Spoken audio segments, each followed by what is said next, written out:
The thing with Bitcoin is this, it's like anything. It's not when you sell, it's when you buy it. My rich dad, your profit is made when you buy, not when you sell. I don't sell any of my properties. I sell nothing because I don't have capital gains tax.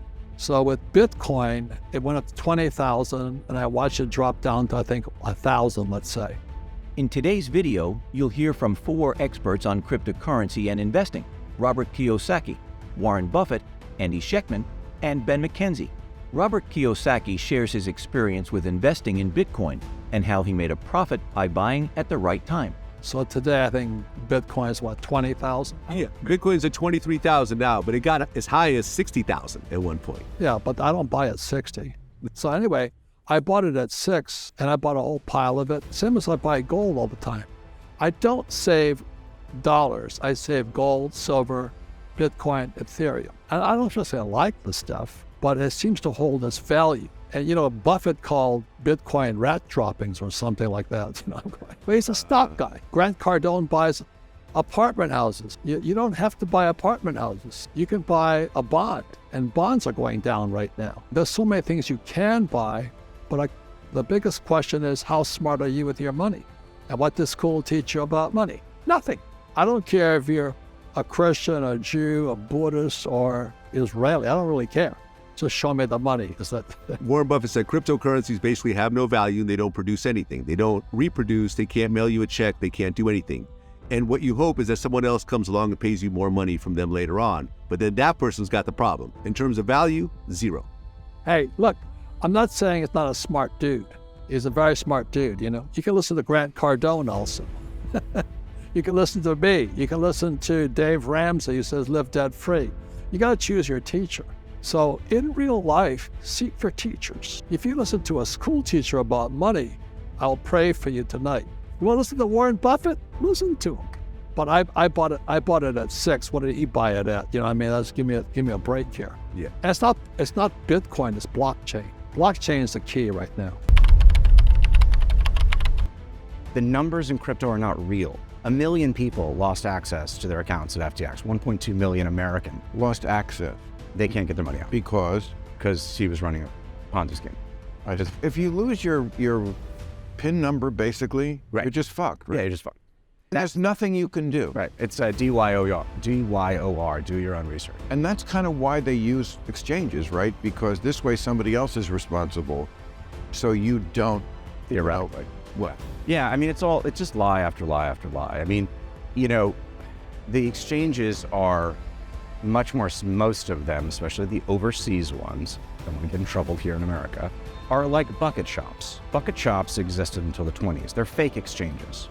They take your real money and then they don't make the trades. And Sam Bankman-Fried of FTX allegedly, he kind of admitted to this in like a Twitter Spaces or something. Like, oh yeah, we didn't actually even buy. Wait, I just don't understand this from get-go, and explain it. I think that you do. I don't. I really don't. Well, You're selling a picture. I feel like you're selling a picture that I could also just find online. You could right-click and save it. It's a JPEG.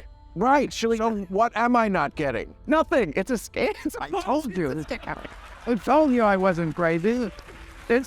But people have paid hundreds of thousands of millions of dollars for this. Well, yes, and except there's what's called wash trading in crypto, and especially in NFTs. Wash trading is fake trading. You basically can set up as many accounts as you want. The pseudonymity of the blockchain obscures what accounts you control. So I basically take $1 from one hand and I can put it the other, and I just keep doing that over and over and over again. And you think this thing is worth money. But then as soon as you actually give them the money, try reselling your Bored Ape. It's not the buying, it's the reselling that's the hard part. I really don't understand the motivation.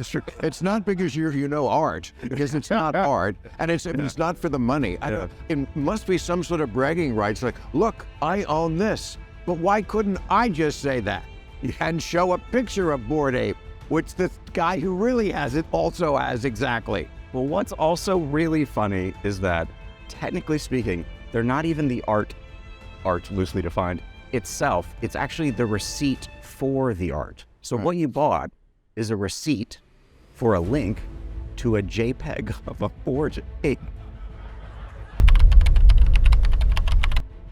if you're right about Bitcoin, something that's now lasted something along the lines of 15 years. And so I've been trying to understand if in fact you're right and this is not just rat poison squared, but is not a thing, when it would be unveiled as not a thing. That's predicting when speculation will end, or when the gambling instinct will go away, and when more people want to get out than are getting in. And I have no way of.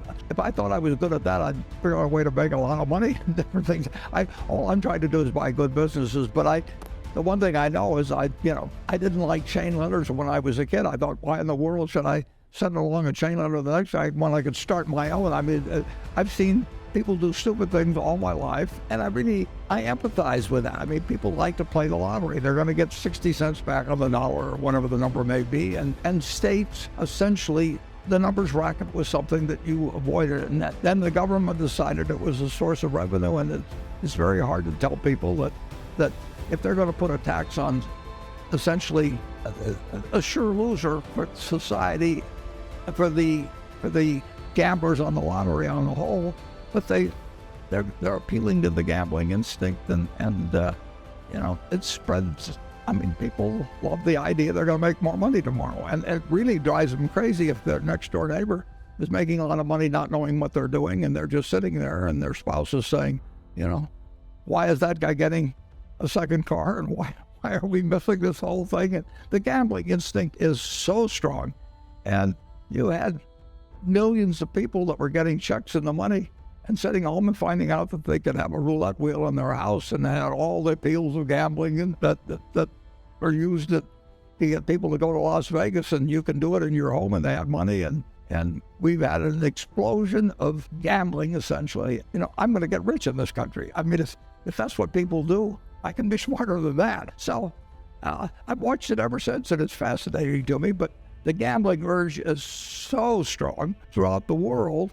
And now you've created the perfect condition for it, where states are legalizing gambling, and what it does to football games. I mean, pretty much you're just point shaving, which the guy gets offered $1 million, and it's like the White Sox worked back in 1920. They did it for a few $100, and you aren't even throwing the game. I mean, you're just making sure that the spread is met. You're not going to change the gambling instinct, but when the state has started sponsoring it, it's given a different there's a different climate than before.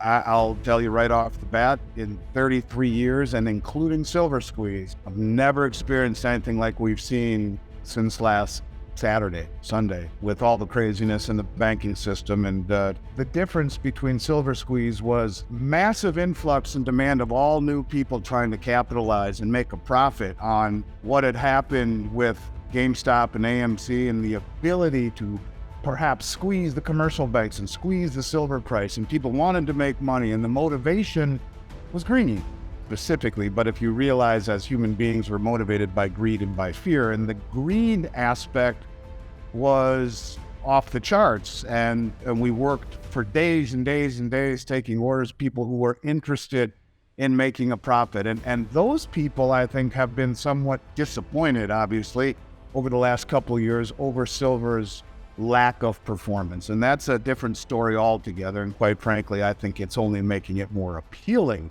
But what we've seen over the last week or so has been a whole different level of anxiety. It has been fear. It has been not only what happened with Signature Bank and Silicon Valley Bank, those banks that are not too big to fail, systemically too big to fail, let's call it, such as JP Morgan, or Bank of America, or Wells Fargo, or Morgan Stanley, any of these monstrous banks, these commercial banks, well, those are too big to fail. They're going to get bailed out. But these regional banks, if it doesn't meet the criteria, and too systemic, and that criteria will be examined and determined by the majority, the supermajority of the FOMC, the FDIC, and herself, Janet Yellen herself, by then they'll be sent to the woodshed, and they will not be bailed out. And there are lots of small banks that have helped farmers and small businesses get to where they are. Now these banks will be just sent to the slaughter if indeed they fail.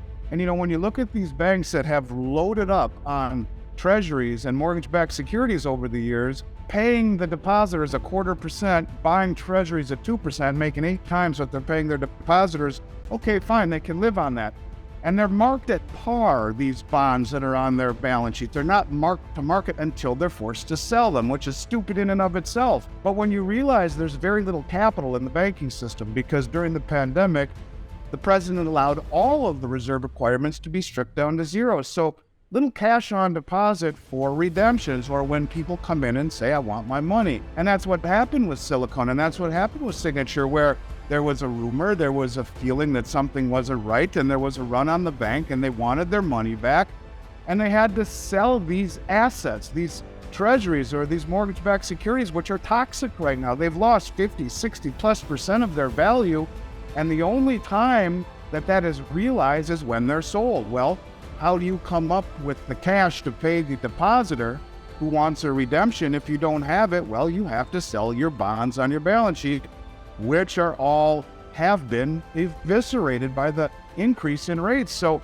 you see enough people come into these banks at once, and these banks will go under in 24 hours, just like we saw with Silicon Valley Bank. These banks, that 5,000 of them around the country, that have helped small businesses around America for a very long time. And all this money now is fleeing. Now the traditional conventional wisdom says it's going to JP and to Citi and to the big banks, to Bank of America, but a lot of it is coming into this industry.